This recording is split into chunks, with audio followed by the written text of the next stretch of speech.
Good morning, everybody, and welcome to my session today on innovative FA strategies. Ms. Ashika already led us through a session this morning. So, what we'll do is we have a few more participants, but in the meanwhile, we can go ahead and start the session.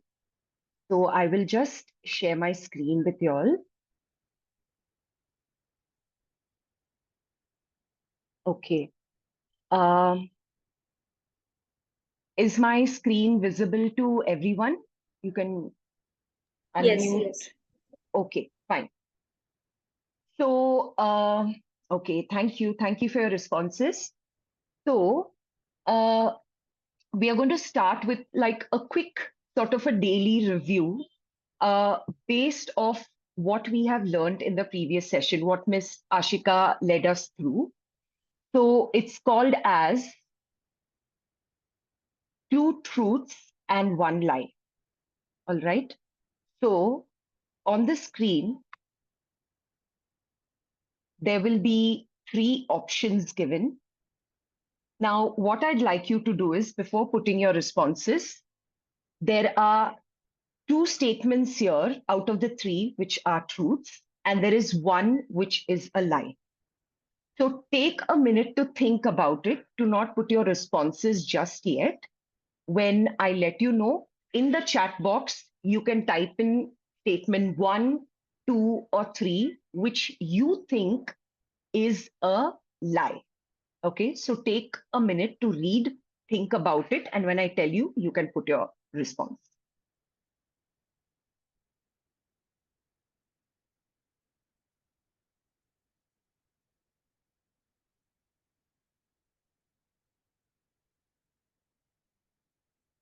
All right, so you can go ahead and put your responses in the chat box. Okay, two, we've got few responses already. Okay, fine. Okay, so let's check. So absolutely. Formative assessments are mainly useful for students, not teachers as much, which is a lie. Uh, as we progress through the presentation, we'll understand that formative assessments is not just important for students, but teachers as well. So, starting off with the session, um, my session is basically using innovative formative assessment techniques for middle schoolers. It doesn't mean that if you're a PYP or an A level or a DP teacher, you cannot use these assessments. Since I've primarily taught in from grade 6 to 10, these are the assessment strategies that I have used. A little bit about me. My name is Priya George. I have been an educator for the past 16 years, and I've completed my master's in microbiology and finished my B.Ed from Christ University, Bangalore. Um, I started off my career 16 years back at Indus International School, Bangalore, and then I've gone on to teach in multiple schools in India. Uh, my teaching philosophy, like it's mentioned here, is very much incorporating socio-emotional learning alongside academic growth. And as a science teacher, encouraging students to develop critical thinking skills and problem solving skills. Beyond the classroom, the things that I enjoy doing are I am an advocate, if you could say, for kindness towards stray animals. I'm also a podcaster for World Council of Directors. I conduct pedagogical workshops for teachers from state board schools, primarily SSE schools in Maharashtra. I have also done a course in voiceover dubbing and recording. Um, I'm a cat mom, an aspirational baker. I enjoy music and I enjoy watching my movies as well. So that's a little bit about me. And starting off with our session. Okay, so I'm just enlisting our session objectives. Miss Ashika has covered most of the points, but in my session, we'll still understand the purpose of formative assessments. I think it's important that we understand it. Maybe some of us have read up quite a bit about it and we have attended workshops. Maybe some of us are new to it. Regardless, I'll just quickly take you through the purpose of FAs. We'll also explore a variety of formative assessment strategies, which we could further design and implement this in our classes. So, coming to the first objective, which is basically everything about FAs, right? So what I've done is, as you can see here, these are the different things I've covered. And we've already finished with the icebreaker, and we'll go on to the next bit on our agenda, which is defining FAs, right?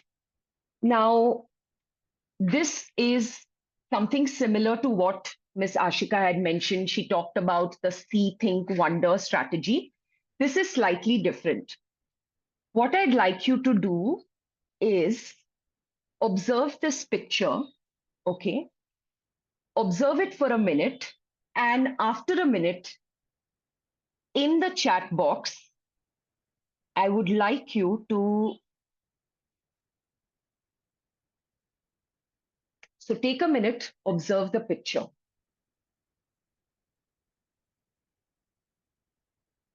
And once it makes sense to you from your own perspective in the chat box, I would like you to define or write down your understanding of what FA is in the chat box. So let it be like a one-liner or one sentence answer if possible. Once you're done observing, you can write down your understanding of what you understand by FA from this picture in the chat box.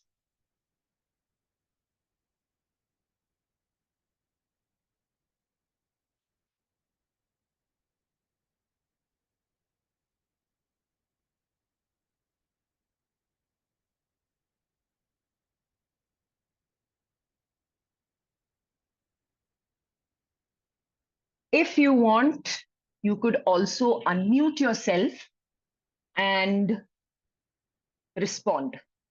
Okay, so we've got a couple of responses here. And Tanu and Manju both have mentioned that it is ongoing. It informs us, it informs the students and teachers about their learning, where they have reached in the learning journey. Manju has also mentioned that formatives lead to summative assessments. Madhvi has a very interesting perspective. She said more the number of formative assessments, the better it's going to help learners to prepare themselves for a successful summative assessment. Absolutely. Okay.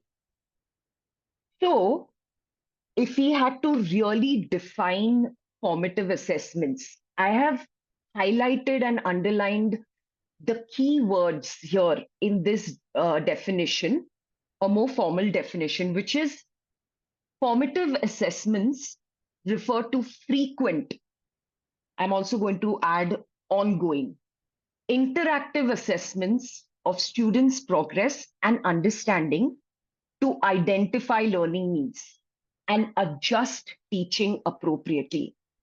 So I think this keyword, this particular keyword of adjusting teaching appropriately is very important because, like I said, um, formative assessments don't just inform students about where they have progressed or where they need to be, but I think it's important for us as teachers also to understand that our teaching needs to be adjusted accordingly, identify what their needs are, and if something needs to be retaught, if something needs to be re emphasized, if something needs to be revisited, because a lesson plan or a unit plan is not set in stone, like we all must be aware of.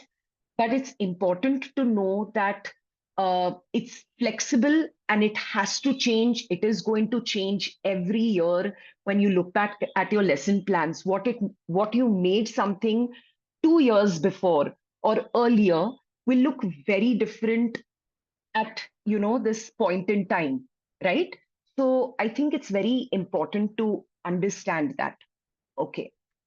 So formative assessments can be done before instruction. Something like what I did, for example, before I started my session, we had like a quick daily review, something which I do in my classes.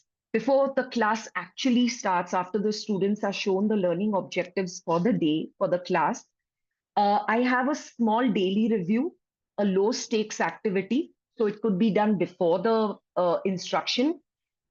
It could be done during the lesson, a formative assessment, and it could be done between classes. For example, if you've taught something today, giving a formative assessment as a task, which could be done as maybe a homework or something like that. Okay. So, formative assessment, there is no hard and fast rule as to when a formative assessment can be done. There is a lot of flexibility when it comes to conducting formative assessments. You can use your professional discretion to decide when you want to conduct it, when you deem it's fitting to conduct a formative assessment, right? So, moving on to the next thing on our agenda, which is just looking at formative assessments versus summative assessments. I think it's important. I thought it was important to include this slide. Uh, and I will say why it is important and why I have mentioned talking about summative assessments here. But for this particular slide, if you look at this image below, Uh, I'm sorry. So formative assessments are cyclical. That means, like you mentioned, it's ongoing, something that happens all the time. It is frequent, right? So because of that, it is a continuous process. Teaching and learning happens. The students take the assessment. The teachers and students are both informed of the successes, the wins, and the losses. Changes are made, and then again, teaching is, changed or altered. Then again, so it's a cyclical process. Whereas summative assessment, which is something which is more linear, we are looking at an end goal, right? That's why these two images are very different. When you think of formative assessments, it happens throughout the course. When you think of summative assessments, it happens something which is at the end of a unit or a substantial portion of a unit. When you think of formative assessments, it's more about practice, it's more about identifying gaps, it's more about improvement. And when you think of summatives, you're basically collecting evidence of how much the student is able to do at the end of the unit after conducting all those formative assessments.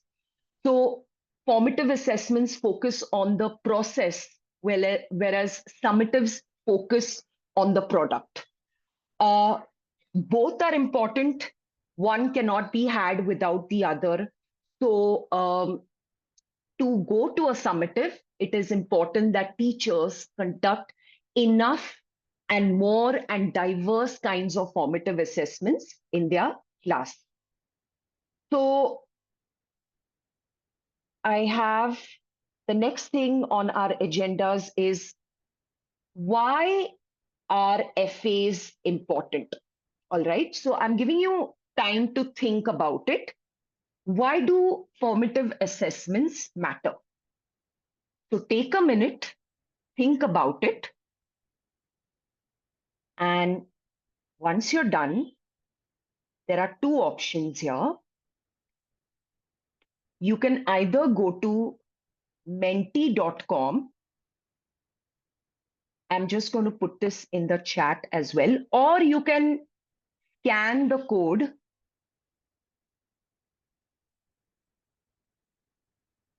and you can type out your answers there. Go to menti.com and use the code 189682228.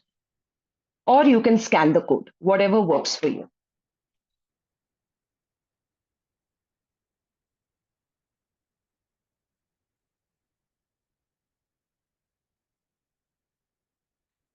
So I'm sharing this screen with you. So once you type in your responses, the question is, why do you think FAs matter, or why do you think FAs are important?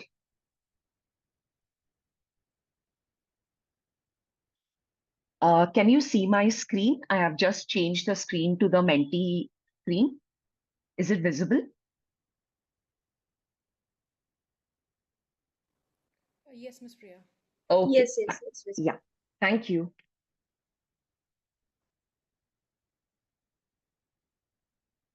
All right. So we've already got one response out here. Helps student understand their level of understanding. Right. It gives them an idea of where they are, where they need to improve.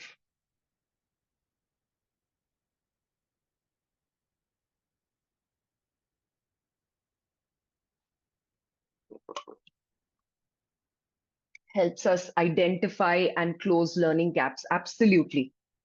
Yes. So this is from the perspective of a teacher.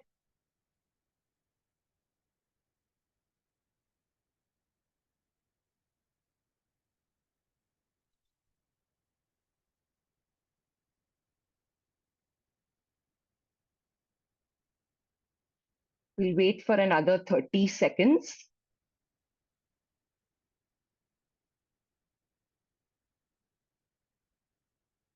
Why do you think FAs are important? Informs teachers, absolutely. Making adjustments, helps students reflect students and teachers.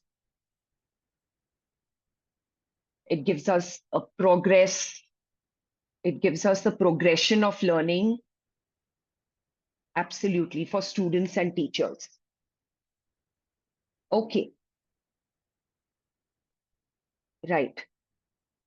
Madhvi has also mentioned that FAs are important. Right. So basically finding learning gaps and improvise and improve on them. Absolutely. So getting back to our presentation.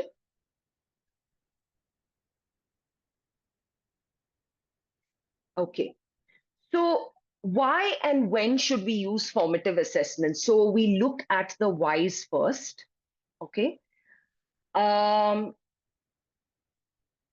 So it's important to understand that when it comes to assessments, like Jason mentioned in his keynote speech as well, uh, even when I was in school, or most of us, when we think of exams, we think of assessments, it's a very intimidating task. And it is also, there are also negative um, connotations attached to that word, right?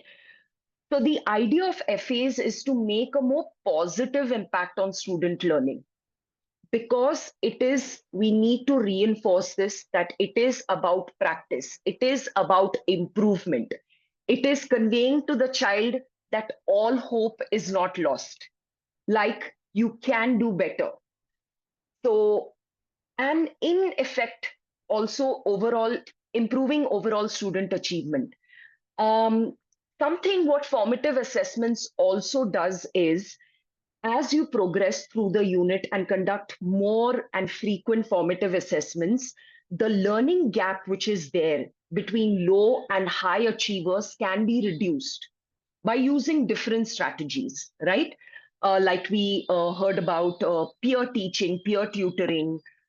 We looked at different strategies, which we'll be discussing here as well.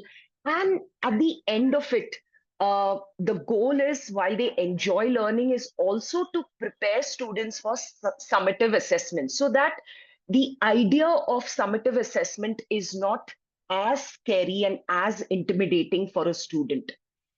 Now, when should formative assessments be used? Uh, Formative assessment should be used to solidify basic information. Like when we conduct, suppose we deal with a concept or a small say in science, you're talking about photosynthesis, right? You're talking about photosynthesis as a process. Uh, you cannot go on to teach the next more complex thing, which is structure of a leaf, without making sure that the entire class knows what photosynthesis is. So before we go on to the next, it's important that the earlier information is solidified. The students are really, really sure about what they have learned. Only then can they go on to learn more complex information, right? And opportunities for students to practice difficult content, like I emphasized, and I'm re-emphasizing it again, that formative assessments should be used as practice. We ideally do not um, we do not hold kids accountable in a grade book fashion. So for your personal reference, yes, like what I used to do when I was teaching is like all the little assessments, this was just for me. I used to maintain an Excel sheet where I used to write down all their grades, and all this was for my understanding. Uh, but at the same time, I would not hold a student accountable in a grade book fashion, because it is about practice, it is about improvement. And it's really important to know that the teacher and the student can be informed. So formative assessments is not just used for students, or it's not just used only for teachers. Both the teachers and students can be informed about their learning, and accordingly, a teacher can adapt to instructions to better meet learner needs. All right. So before we go on to the next agenda, um, I wanted to ask you all any questions so far, or could we proceed? Any questions? Ms. Priya, it looks clear now. I think you can proceed. Okay, fine. Thanks, Manju. Okay, so now we look at a few FA techniques, right? Um, the first technique that I'd like to show you, or a strategy, is on Quizlet. So I'm sure Quizlet is something that it's an app, and it's basically there are in Quizlet there are many different strategies again which can be used. Like you have flashcards, you can use match the following difference. So these are low stake strategies. So the first one which I came across is something called as Blast. Okay, I will take you through how it is, and we'll also play a little game on Blast so you understand how to go about it. So basically, Blast is a competitive game, right? And do you see all these colored space shuttles? So each of these are different students, okay? So all of these are different students. And what you have to do is basically like a revamped multiple choice. So students compete against each other for destroying or blasting the most number of correct answers. So these are the asteroids which contain which have the answers, which may be right or wrong. For every wrong answer, there is a negative marking.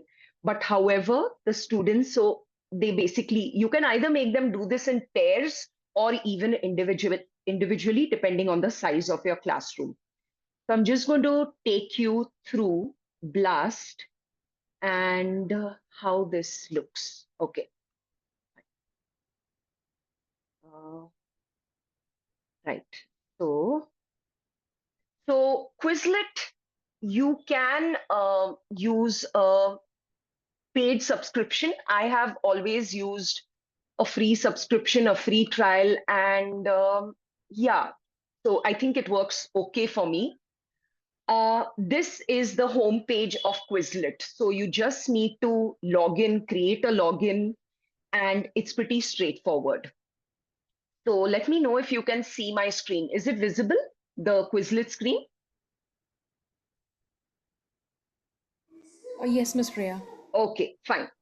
So once you go to the home section, what you do is you type out whatever you want to assess the students on. So say I want them to have a simple competitive game on, say, the characteristics of life, which is grade 6, right? So it will show you a lot of different options here. Okay, so I'm going to the first one. Okay, so I'm choosing this. Once I choose this, you will see that there are multiple ways by which you can assess students. But since we are going to learn about Blast, so I'm going to take you through Blast. Okay. So you click on Blast and we will get started. So you click on Get Started. Now there are two ways. Either you show children the term, definition and term, or term and definition. Okay, that is up to you. Select the format that you wanted to. So we'll do definition and what is the correct term of that definition, right? So you click on either one. Once that is done, there will be a few settings that you have to do. Now it works well when children have devices, which most schools do have. So yes, okay.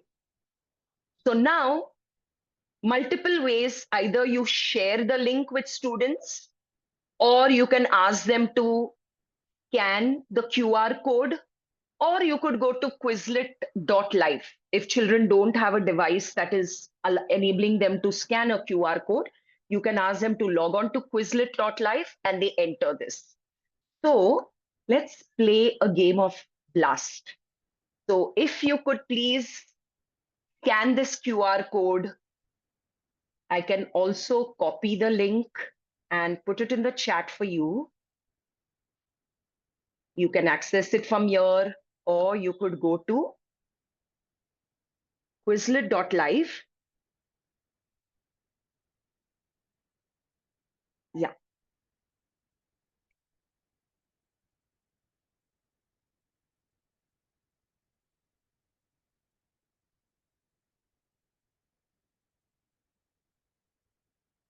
Okay. So Manju has already joined.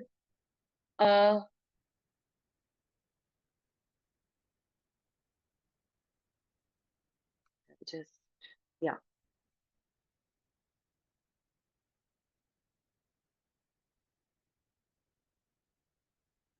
Kalyani has joined. Okay. Nisha,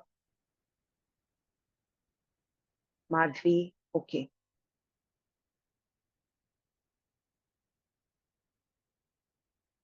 While that is being done, I'm just going to show you like settings. You'll see a settings button here. And you can decide the speed. So it's a very low stakes strategy where it doesn't exceed more than 1.5 minutes. But it's a great way to get students excited about, starting, especially with the younger kids. This works very well. So I've chosen a 90-minute session and the number of responses to show at once, the number of asteroids that we have to blast, and then you save it. So fine, we'll play with these many participants. All right. So you press on create game and then you do start. So on your screen,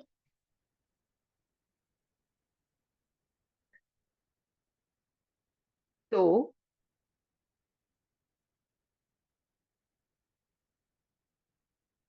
okay. So the game must have already started on your screen.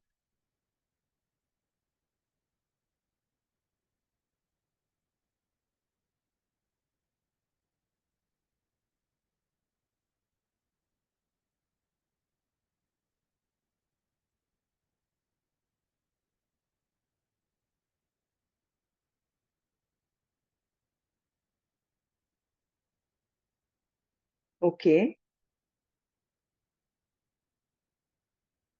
So we have Kalyani who is clearly leading.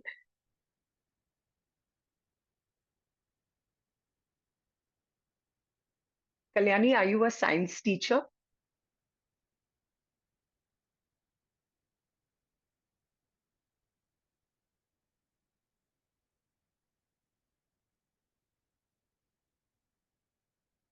Okay, so remember there are negative marks also for this.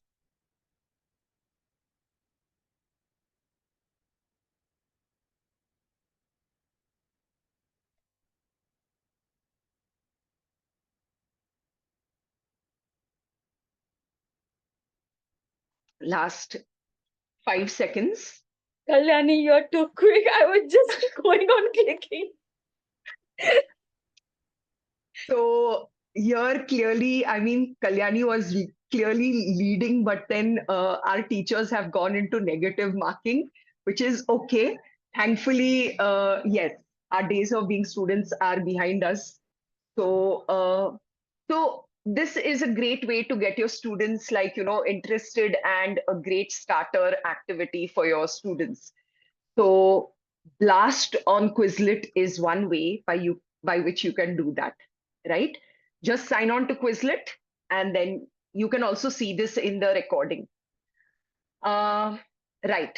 Going on to the next thing, which is called as Twitter style exit slips. Now, um, I'm not on Twitter, but if any of you are, you must be aware, for a free Twitter account, I think the maximum number of characters is 280. Before 2017, it was 140.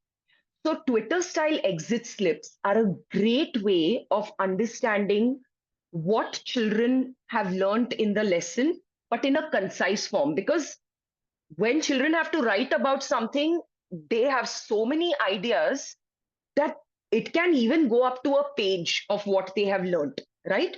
But asking them to collect their thoughts and make it concise, using only the keywords that are actually required. So that's where Twitter style exit slips come into handy. Works very well for um, individuals and societies and IST, basically, and language and literature classes. So this, for example, if you look here, um, in 140 characteristics or characters or more, answer one of the following questions, but only using 140 characters. By characters, I mean like every letter, even a hashtag is a character, even the alphabet A is a character. So they really have to think and write down more precise answers. All right. So these are Twitter style exit slips. So we'll go to the next one, which is one question pop quiz.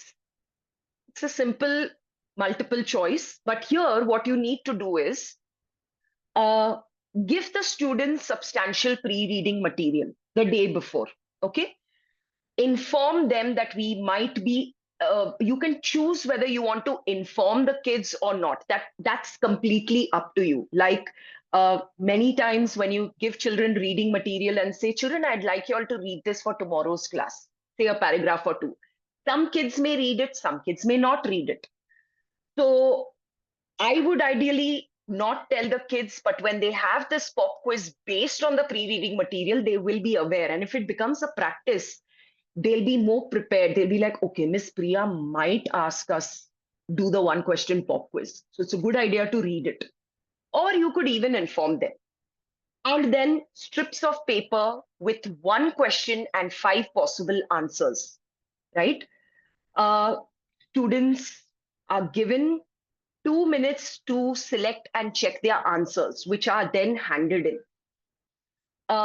It's important that we make sure, because then, like Miss Ashika mentioned, like whenever we ask a question, I'm sure we have encountered this as teachers. Before we even complete a question, there are hands raised, right? This can be very discouraging for students who may need a little thinking time. So I always like giving students thinking time whenever. So if it's made a part and parcel, like a culture of your classroom, they know students won't feel left out. Students won't feel like, okay, why do I need to raise my hand anyways? Student A is going to answer, or student B, why bother, right? Give them thinking time and let everyone hand in their quiz at the exact same time. And it's not a competition. So everybody knows, even the quick thinkers will know that, okay, 2 minutes, after 2 minutes, I need to submit my quiz. Even the ones who take a little more time to think know that I have adequate time and I don't really have to hurry. But giving them a time limit is important, because in the future, when they progress or go to more complex concepts, and when they go to higher grades, when they might have to attempt multiple choice question papers, they understand the importance, they value the importance of time. So it's a great way to get them initiated into, uh, the future, like more like a more stressful environment, for the lack of a better word, like a summative assessment, so to speak. So one question pop quizzes, and I just wanted to tell you, teachers, like a formative assessment doesn't have to be really complex. These are some of the ones that I've used. It can even be something as simple as this one question pop quiz. It doesn't have to be super elaborate, where it turns your hair gray at the end of the day. It can be everything will inform a teacher about uh, about students learning and where they are in their learning journey. The next one is something called as concept cartoons. This is something, as a science teacher, I used to use very frequently. On Google, if you just type out concept cartoons and write down the topic, what you want them to basically talk about, okay? This is a different kind of multiple choice.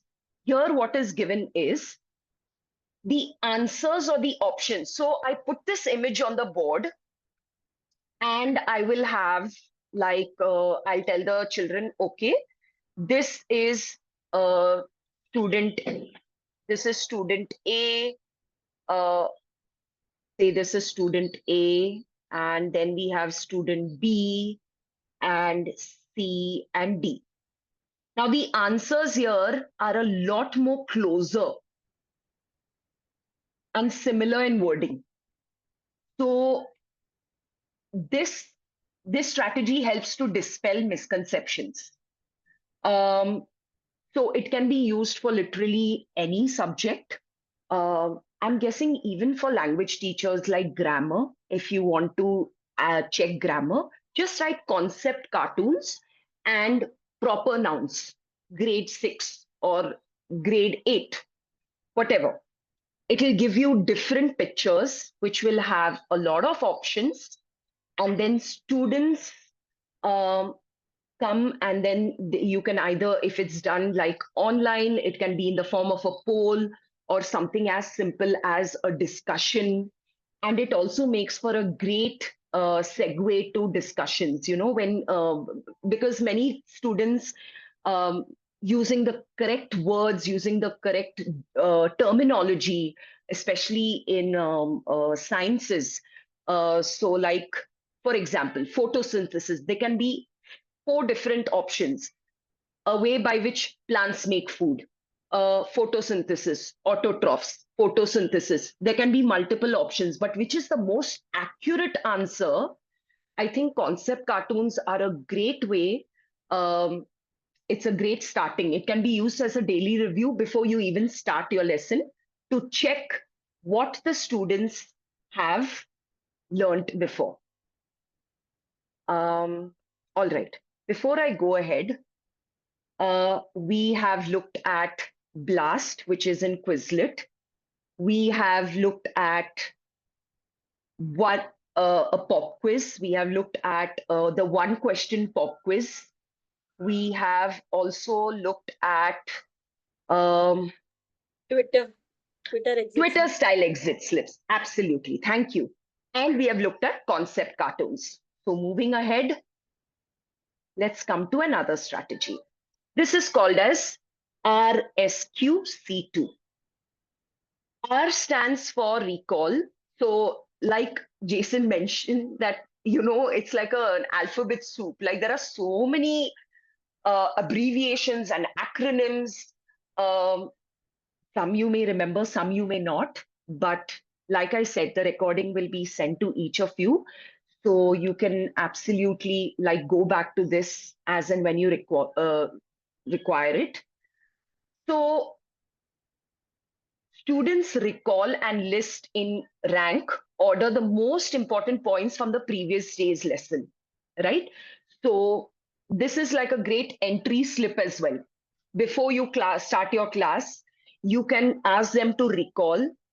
Students then summarize, but everything again in one sentence. Students can ask one question, which is a Q, that they would have liked to have answered. And students can also, the final C2 is basically connect and comment what they listed to the overall unit or course goal, right? So in the IB, you could connect it maybe to the key concept, or you could connect it to the global context, uh, basically, or even connect it maybe to another subject, maybe connect it to another unit in the same subject. So this is also another strategy, the RSQ C2 strategy, which can be used. All right. And I'll move ahead. Then we have the last thing that we have is something called as a Likert scale. Now, the Likert scale is a very nice strategy. Like if you want students to actually analyze and evaluate information, you can also, it basically talks about looking at something from multiple perspectives. It talks about being comfortable with uh, disagreements. Uh, let them be open to debating. So these are statements that are more open-ended. They're not true. There are no yes or no or true or false responses. They're somewhat debatable. So different students have different perspectives. They are going to reflect on a text and look at it from multiple perspectives. So I think it's really important as teachers when you're thinking of any of these FA strategies, especially something like the Likert scale, or even the concept cartoons for that matter, it also gives an insight to us, like how does a student think? Like, some students, like they think that answers can be approached from different ways. Some could be very straightforward. It could also lead to a very lovely discussion with their peers, like, turn and talk, or a stop and jot. So basically, what these scales focus on generalization. It could be about, a character from history, like Miss Seten talked about, a character from history. And it could be a theme. It could be the different conflicts that have occurred in history over the past 50 decades or so. It could talk about symbolism, especially in art as a subject. how children view a piece of art. How has the artist, what is the artist's perspective about it? And it could be very different.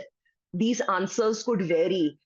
So what they do is they help students to analyze, they help students to synthesize and evaluate information.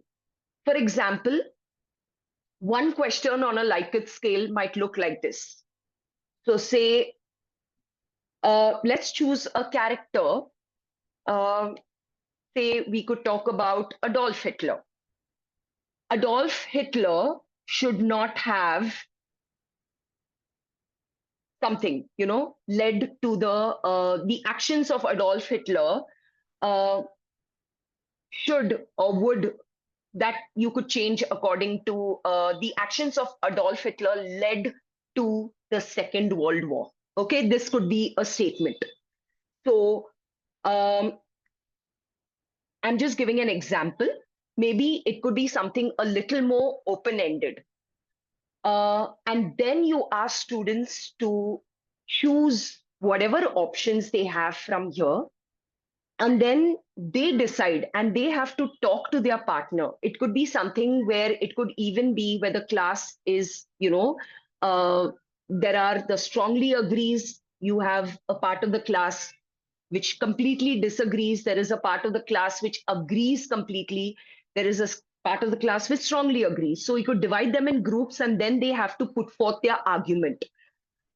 So this is the Likert scale. So just a quick recap before we go to other common FA strategies. So we started off firstly with our Quizlet, right? Now, Blast was just something, but if you explore Quizlet even further, like I mentioned, there are different options in Quizlet. Like I mentioned, flashcards as well, great learning techniques. Then we went on to Twitter style exit slips. After that, we did the one question pop quiz. We had concept cartoons. Then we had RSQC2. And just like RSQC2, something which I had mentioned earlier was the strategy called C3 before me. So C3 before me is basically when peer tutoring is going on and there are kids in class who'll be like, Miss Priya, I didn't understand. Miss Priya, I didn't understand. I'm like, okay. So C3 before me is basically ask three of your classmates, and if they don't answer your question, then come and see me. So it is a great strategy, you know, to avoid being overwhelmed in a class, because little ones, they can have multiple questions all at the same time normally. So C3 before me is also something that you can use during peer tutoring, right? So we had RSQ C2, and then we had the Likert scale. Apart from this, since we are on time constraint, these are some FA strategies which I'm sure many of us must have come across. We have think, pair, share, where you're made to think about something, an image is shown, you think about it, you partner up with your partner, and you share what are your thoughts or views on that image shown. We have see, think, wonder, something that we already did in this and Miss Ashika's session. We have the 1 minute essay based on whatever your understandings are, write it in 1 minute. We have concept maps. We have A to Z summaries. Now, just to give you a little idea about A to Z summaries, this is something I'd done in one of the schools I taught earlier. So I was teaching the students about acids, bases, and alkalis, right? Now, I gave the students a sheet. They worked in pairs for this, where every alphabet, say A, what does it stand for? What keyword in this unit can A stand for? It could stand for acid, it could stand for alkali. And then they had to write or draw, either write the definition or draw an image related to acid. Then we had B. So B, maybe the key word comes to mind is base, right? Maybe they could show an image of a pH scale and show where bases lie in the pH scale. So C stands for corrosive. So here you're doing what you're doing is like you're also ensuring that students remember keywords and they're representing their understanding either as an image or as a definition. So these are A to Z summaries. Then you have 3-2-1.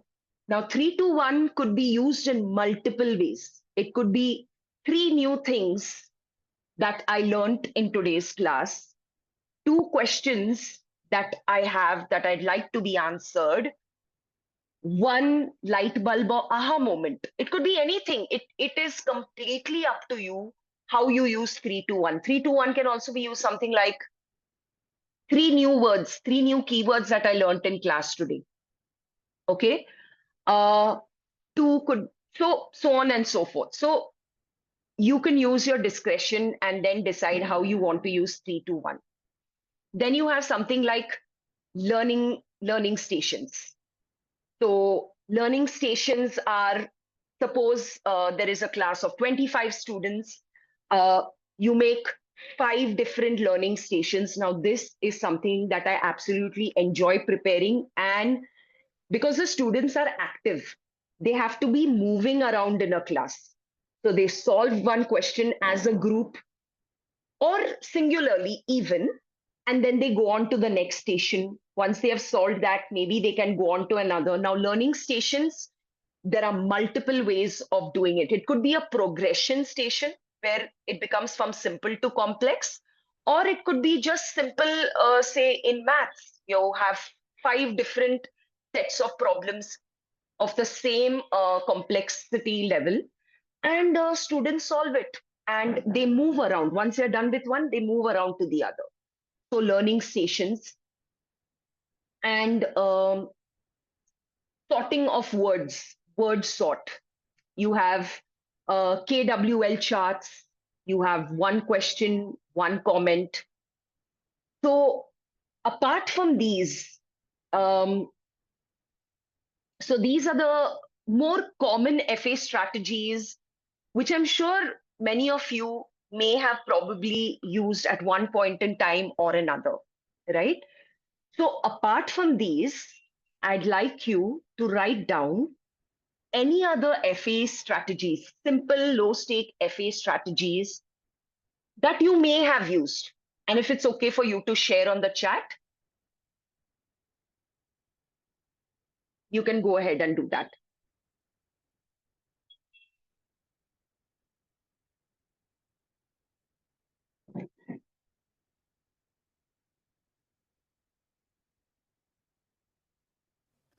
Miss Priya, I've Yes, Manju.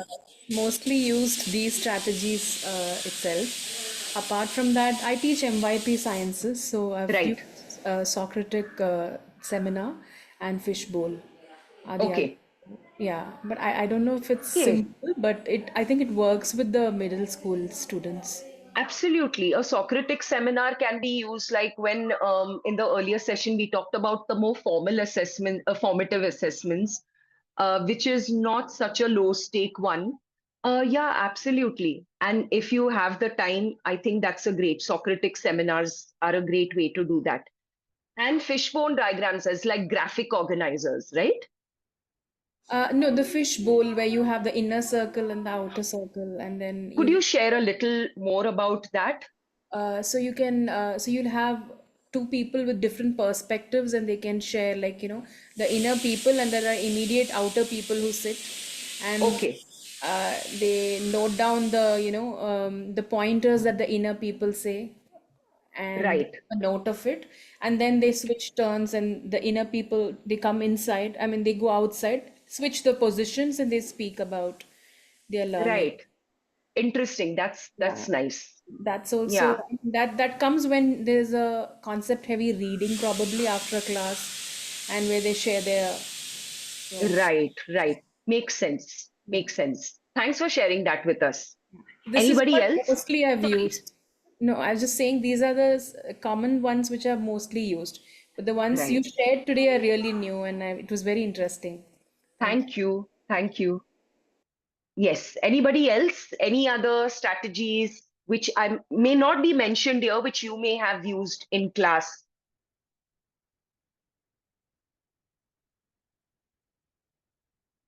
Actually, I'm of the opinion that as teachers, we come up with so many FA strategies on the go, on the fly, which may not even have a name, which is not even probably mentioned here or any other site. Because when I started teaching, like all and you know the MYP and DP, it can be a little intimidating with all the jargons, and you may have done this and you're like, Arey, this was see, think, wonder. I never even knew that, but I used to do this in class, you know. So I'm sure even if your strategies may not have names, but if you feel that you're trying to understand what you know, where a student has reached in their learning journey, that is an FA. And maybe in the when you continue working, you will be like, oh, this is something I used to use, and finally it has a name. Like, you know, many of us would have experienced that probably. So anybody else? Any other FA Yeah, I'm just strategies? sharing the link of that. I just Sure, found sure. it. Please do. Please Manju, do. you're sharing that fishball one? Yeah, yeah. Yeah, please share. Yeah, I've just shared it right now. Yeah. Yes. Priya, just to add, when you were talking about that scale one, Likert scale. Likert scale, right? So I remember Huh. that I have done regarding because I'm a GP teacher. So when we took Huh. about different perspectives, so we Hmm. did regarding one statement which I gave it to them. Climate change is the result of human activity. Then Huh. maybe we can use. I was thinking, okay, this Oh, can be yeah. used over there, and they can have a counter arguments as well. Absolutely. It is quite an open-ended thing. If you Yeah. look at it from multiple, you would think that it's only human activity responsible, but it could also be a cause of natural, you know, Cycle, phenomenon, yeah, phenomena, natural correct. cycles. Yes, absolutely. Yes. And now when Manju added fishball one, again I was thinking, oh, this can be done that way also. So that's why I was like asking, okay, share Manju. That's Thanks a for nice sharing. topic, Miss Madhvi. Yeah, Yeah. actually. Yeah, yeah. From Because environmental everyone management thinks perspective, that okay, yes. it is only one human activity, but there is no counter argument. When I ask them, okay, what can be the counter argument, then they are blank. I mean, okay, what can be the counter? Correct. And then they are researching and finding out, okay, there are people who used to counter. Most of the politicians do that, use the counter argument for the developmental reasons. So then they are coming out with. So it was interesting. So I can use now different strategies here. Yeah, and like, you know, it helps to remove linear causality. Like when you talked about Hmm. climate change, they're thinking from one perspective only, linear Yes, causality. yes. Whereas it could be like different ways, you know. So yeah, Yeah. So yeah, for global perspective, you have to take different perspectives, not only as an individual correct. human, but government perspectives, the global, wise, Societal, yeah, yes. societal. So Environmental, correct. absolutely. So it was Yes. good. For the same lesson, I got two different strategies now. Great, great. Lovely. So anybody else would like to share? We've got like a minute left. If there are any questions or strategies that you have used and you think you know, you'd like to share it with anybody, even if your strategy doesn't have a name, it's okay. If it's something that you used and you think it's going to be useful, we'd love to hear. Anybody?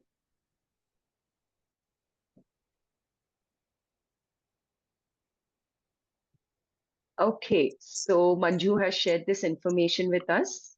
Okay.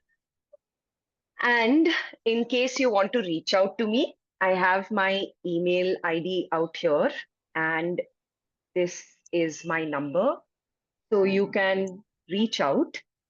And thank you so much for attending my session and participating in it. And yeah, thank you so much. Thank you, Miss Priya.